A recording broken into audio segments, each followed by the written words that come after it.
சுவாமியுடைய அனுகிரகத்துக்கு பாத்திரமாகணும். புராணத்தில் சொன்னபடி நம்ம அந்த முறையில்தான் இப்ப மகா சிவராத்திரி பூஜையை பார்க்க போறோம். பூஜா விதானம் அப்படிங்கிற ஒரு முறையின்படி அந்த முறையில பார்ப்போம். முடிஞ்சவா ஒரு வாட்டியாவது பூஜை பண்ணி சுவாமியோட அனுகிரகத்துக்கு பாத்திரமாகணும். பொருட்கள் பார்ப்போம். அவாவா ஆத்துல வச்சுருக்கக்கூடிய சுவாமியை வச்சுக்கலாம். சிவலிங்கமோ பானமோ வச்சிருந்தா அபிஷேக சந்தர்ப்பத்தில் அபிஷேகம் பண்ணலாம்.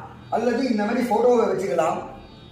முதல்ல சுவாமி, அதுக்கு அடுத்தபடியாக பஞ்சபாத்திர உத்தரணி, அதுக்கப்புறமாக தேவையான புஷ்பங்கள், நைவேத்தியத்துக்கு பழங்கள், வெத்தலை பாக்கு மற்றும் தூபம், தீபம், அக்ஷதை, மணி இதெல்லாம் வச்சுண்டு பூஜையை ஆரம்பிக்க வேண்டியது.